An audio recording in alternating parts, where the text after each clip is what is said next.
Brian Geltzeiler is the founder of HoopsCritic.com, great NBA site. Also a host on Sirius XM NBA Radio. You see him on NBA TV.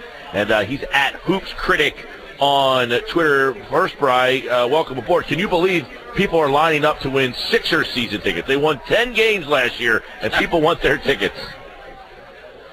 It's a very passionate fan base, and it looks like a dawn of a new day with the Sixers right now, and I can understand it. Listen, they've waited for the Sixers to be better, and there's going to be some good young players and maybe some decent veterans there, and it's certainly going to be an improvement over 10 wins. So as much as it seems bizarre, when you think about it, I can understand it. So let me ask you, the Henke era, there was, as you said, very passionate people on that side. There were the anti-Henkes.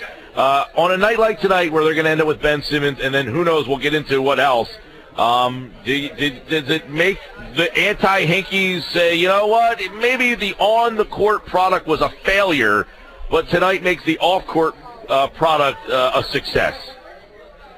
Well, let's first of all, the lottery party that the guys from Liberty Ballers threw, right there made the off-court product a success. But it's not about an off-court product; it's about an on-court product. And I was an anti-Hinkeite, and as a lot of people in Philadelphia know, and I was not on board with the process, just because I think there were some unintended consequences of the process, and some of the credibility lost with agents. Even what they're dealing with right now, the BPA strategy, the best player available, where the Sixers right now are loaded with bigs, and every other team knows that they really have to make a deal, and because of that, they have a situation where they don't have as much leverage as they would like to have, where maybe they could get equivalent value for their talent. The other thing is this, like in a situation where Noel is being shopped right now, one of the concerns from what I understand in trading a lot of value for Noel is he's extension eligible in a year. And you better be prepared to pony up big to keep him. So they've kind of squandered the value of the rookie scale deals by extending the tank as long as they did. So there were certainly some unintended consequences to the process, but one of the intended consequences is the benefit they're going to bear tonight, which is having the number one pick in the draft and having a potential superstar fall right to them in Ben Simmons. So it certainly had its drawbacks. There's some upside, and tonight you see the upside. You may see some of the upside come the end of October when Joel Embiid hits an NBA floor. So they've seen a lot of the downside. Some of the downside still remain, but there is some upside around the corner to it. I would have been better off without it, my personal opinion, and doing things a little bit differently. But nonetheless, it wasn't all insanity and craziness, and certainly there are some benefits to be derived from it, and the Sixers fans are going to start to get to those pretty soon. Brian, you tweeted the other day that sources were telling you that the Celtics, we've heard a lot, Sixers, Celtics, there used to be a video game, Lakers, Celtics, NBA playoffs, back when I was a kid. The target in the trade talks with Philadelphia, is it Noel, is it Okafor? You're saying Boston prefers Noel. Boston prefers Noel, sources have told me. I think with Okafor, the lack of defense and the off-court issues have Boston taking pause a little bit, and they feel like they can get more value for their 3 picks this year than what Okafor provides. Noel's proved himself in the last couple of years. He is certainly a plus defensive player, an excellent rebounder, and can be a threat as a diver and pick and roll. I thought he regressed a little bit last year, but I also think that the Noel-Okafor front-court combination was, for lack of a better term, a match made in hell. And I think it was good for neither player. But Noel, because of the way the game is being played these days, the importance of rim protectors in the NBA, and the way pick and roll is played, Noel's got plenty of value out there because he played really well 2 years ago. And I think for the Celtics, they can see some of that. Right now, I think Noel's almost a fallback option for them. I think they're trying to see if they can use the 3 to get a bigger deal, a Jimmy Butler or Gordon Hayward. If they can, I think they'll be selecting Chris Dunn for the Sixers tonight and making it Dunn for Noel trade. So you believe that deal will end up getting done? Philly and Boston will get something done? I think Boston will trade the 3 pick if they don't get a pseudo-star, a Butler, Hayward type of star player. I think Philadelphia is the deal they make. But I don't know necessarily that Philadelphia is the deal they make, but I do believe in my heart of hearts that Boston is making a deal tonight with that 3 pick. Now, Philly's name is not only with Boston. There was a Houston rumor earlier that they apparently shot down. It sounds like most people around the league, which is interesting because, I agree with you on the rookie scale. Noel's going to be able to get out of that deal, but it seems like more teams want Noel over Okafor. Is that accurate? Absolutely. There's a little bit of stink on Okafor, and it's two reasons, as I mentioned earlier. One part of it is his defense, which was really in his year in the league. I mean, you knew he was going to be bad defensively. I didn't even realize how bad he would be.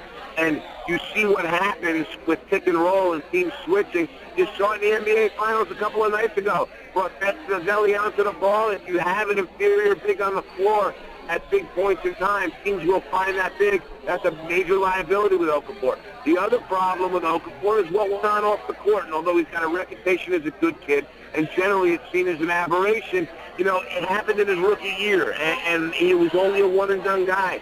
The teams want to see him actually be a good kid for a period of time before they want to pony up a big asset like a number 3 pick. I can't blame the Celtics in that respect.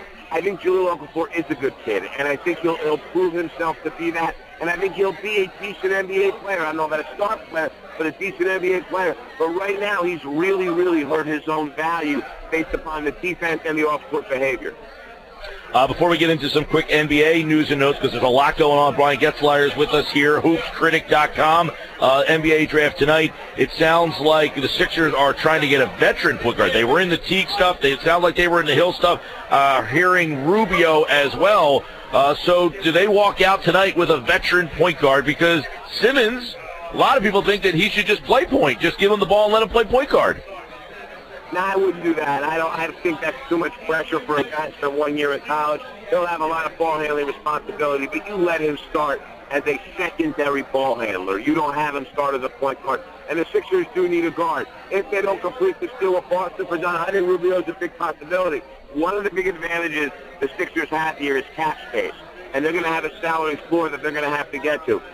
Sources that told me earlier today that Ricky Rubio could be had for a song, for very little, as long as you're willing to take Nikola Pekovic's contract with you, which is 3 years less at about $39 million.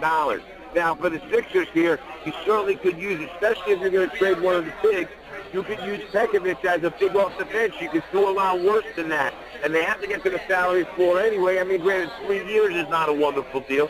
But from that standpoint, if I'm the Sixers, I look seriously at a deal like that because I think Rubio is the kind of guy that you need with these young bigs. These young bigs need somebody to get them the ball in the spots that they're most comfortable.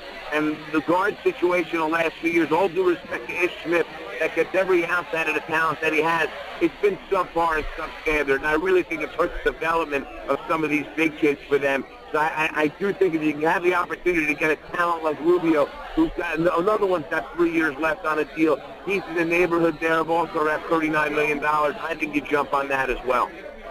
Hey, Brian, now what's Indy looking to do right now? Because we saw they added Thad, they added Teague, and we also saw your tweet where you mentioned a guy that's from our listening area, Frank Vogel, a Wildwood Crest native. You kind of seem to hint poor Vogel, right?